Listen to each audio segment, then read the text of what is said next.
2015 সালে খিলগাঁও থানা ছাত্রদলের সাবেক সাধারণ সম্পাদক নুরুজ্জামান জনিকে গুম করে হত্যার ঘটনায় আন্তর্জাতিক অপরাধ ট্রাইব্যুনালে অভিযোগ দায়ের করা হয়েছে। ঢাকা ৯-এর সাবেক সংসদ সদস্য সাবের হোসেন চৌধুরী, সাবেক ডিএমপি কমিশনার আসাদুজ্জামান মিয়া সহ ৬২ জনের বিরুদ্ধে ট্রাইব্যুনালের প্রসিকিউশন শাখায় এই অভিযোগ দায়ের করেন জনির বাবা ইয়াকুব আলী। মামলায় খিলগাঁও এলাকার তৎকালীন বেশ কয়েকজন আইন শৃঙ্খলা বাহিনীর সদস্য ও স্থানীয় আওয়ামী লীগ নেতাদেরও আসামি করা হয়েছে।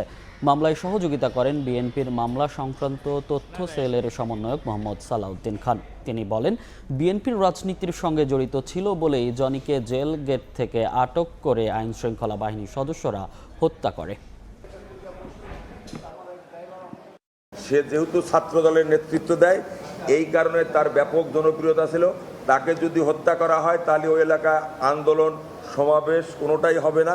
আমার এই নুরুজ্জামান জনিকে একে একে এই বুকের ভিতরে 18টা গুলি করেছে। কেন করেছে, কে করেছে, আমি সবাইকে দেখতে চাই এবং উপযুক্ত শাস্তি আশা করি আমি।